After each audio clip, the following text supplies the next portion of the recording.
வணக்கம் and welcome to Kamal's அடுப்பாங்கரை.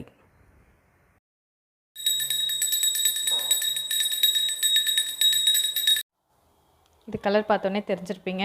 இது ராகி முறுக்கு தான். நம்ம ஒரு ராகி முறுக்கே வந்து இன்னும் ஹெல்த்தி வெர்ஷனாக எப்படி பண்ணலான்றது தான் இன்றைக்கி ட்ரை பண்ணியிருக்கேன். ஸோ இதை நீங்களும் ட்ரை பண்ணி பாருங்கள். 5 மாவு கலந்து ராகி மாவும் கலந்து சேர்ந்த ஒரு முறுக்கு. சுவையாகவும் இருக்கும், நமக்கு அதே சமயத்தில் ஆரோக்கியமான முறுக்காகவும் இது இருக்கும். குழந்தைங்களுக்கும் நம்ம ராகியும் கொடுத்த மாதிரியும் இருக்கும். ஸோ இந்த சுவையான முறுக்கு, ஆரோக்கியமான முறுக்கு எப்படி செய்யறதுன்னு பார்க்கலாம்.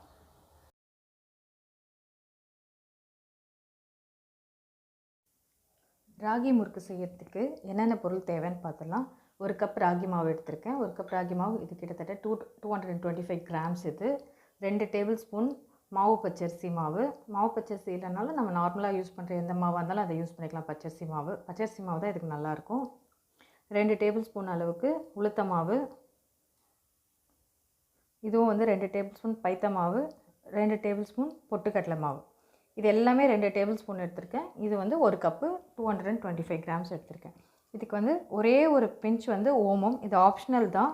ஸோ நான் ராகி எல்லா மாவும் சேர்க்கறதுனால ஒரே ஒரு பிஞ்ச் வந்து ஓமம் எடுத்திருக்கேன்.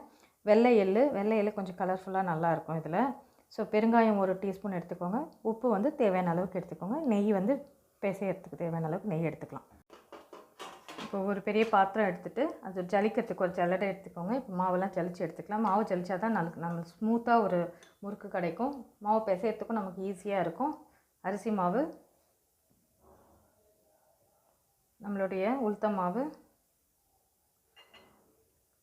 பைத்த மாவு, பொட்டுக்கடலை மாவு, இது எல்லாத்தையும் போட்டு நம்ம ஜலிச்சு எடுத்துக்கலாம். ஜலிச்ச மாவு ஒரு வாட்டி நல்லா கிளறி விட்டுடுங்க ட்ரையாகவே ஃபஸ்ட்டு. ஸோ இப்போ எல்லாமே ஈவனாக மாவுலாம் மிக்ஸ் ஆகிருக்கும். ஸோ இப்போது நம்ம எடுத்து வச்சுருக்க ஓமம், வெள்ளை எள்ளு, உப்பு, பெருங்காயத்தை அதை ஆட் பண்ணிடலாம்.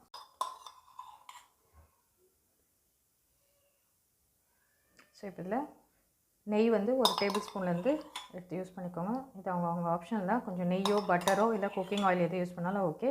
நான் நெய் போடுறதுனால கொஞ்சம் முறுக்கு வந்து சாஃப்டாகவும் இருக்கும், அதே சமயத்தில் வாசனையாகவும் இருக்குன்றதுக்காக நான் நெய்யை ஆட் பண்ணிக்கிறேன். உங்களுக்கு என்ன விருப்பமோ அதை ஆட் பண்ணிக்கோங்க. ஸோ இப்போ இந்த மாவை நல்லா ட்ரையாக மிக்ஸ் பண்ணியாச்சு. நெய்யும் போட்டு நல்லா எடுத்தாச்சு, நம்ம பிசைஞ்சாச்சு. ஸோ இப்போ இதில் வந்து தண்ணியை வந்து கொஞ்சம் கொஞ்சமாக விட்டு நம்ம மாவு நல்லா சாஃப்ட் பதத்துக்கு பிசைஞ்சு எடுத்துக்கலாம். இதை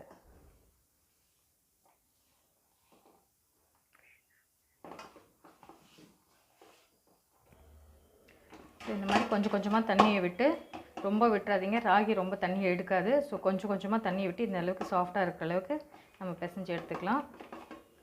ஸோ ஃபஸ்ட்டு டைம் ட்ரை பண்ணுறதா இருந்தால் கொஞ்சமாக சின்ன கப்பில் ட்ரை பண்ணி பாருங்கள். ஸோ அப்போ தான் நம்மளுக்கு ஈஸியாக இருக்கும் நம்ம செய்யும் போது ஃபஸ்ட் டைம். ஸோ இப்போ இதில் வந்து இந்த அச்சில் வந்து சிங்கிள் ஸ்டார் அச்சு இருக்கிற மாதிரி எடுத்திருக்கேன், இந்த முறுக்கு அச்சில். ஸோ சிங்கிள் ஸ்டார் இருக்கிறது போட்டுக்கலாம், இல்லை தேன் குழலுக்கு போடுற மாதிரி 3 புள்ளி இருக்கிறது எடுத்துக்கலாம், இல்லை 3 ஸ்டார் இருக்கிறதும் எடுத்துக்கலாம். இதில் நம்ம ஆப்ஷன் தான். நான் இதில் 1 ஸ்டார் இருக்கிறத எடுத்து நான் யூஸ் பண்ணிக்கிறேன். இதை போட்டு எடுத்து வச்சுக்கலாம். ஸோ இந்த மாதிரி தட்டில் வச்சு ஃபஸ்ட்டு வெளியே அவுட்டர் அப்படியே போட்டுகிட்டே வாங்க.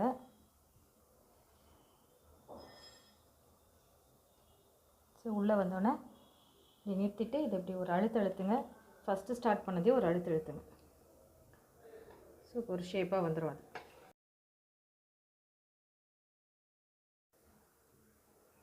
ஸோ இப்போ இதில் என்ன சூடாகிடுச்சான்னு பார்க்கலாம்.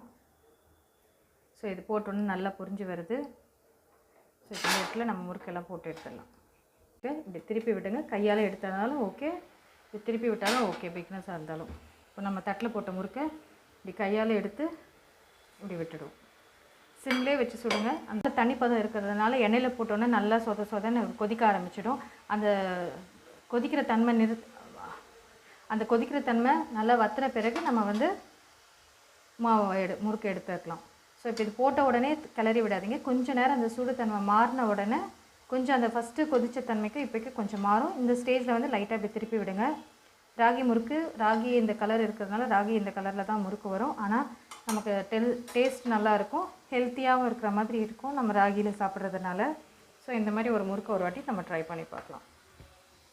போட்டது ரெடி ஆகிடுச்சு, நல்லா ஈரப்பத்தெல்லாம் போயிடுச்சு. ஸோ இப்போ இதை எடுத்துடலாம். நல்லா எண்ணெயை வடிச்சிட்டு எடுங்க. இப்படி எடுக்கிறதா இருந்தாலும் எடுங்க, ஜல்லிக்கண்ணில் எடுக்கிறதா இருந்தாலும் எடுங்க. ஒரு டிஷ்யூ பேப்பர் போட்டு வச்சு நம்ம இந்த ஒரு தட்டில் இதை போட்டு எடுத்துக்கலாம். இது ஸோ நம்மளோட முறுக்கு ரெடி ஆகிடுச்சு. ராகி முறுக்கு வெள்ளை எள்ளு போட்டோன்னே கலர்ஃபுல்லாக இருக்குது பாருங்கள்.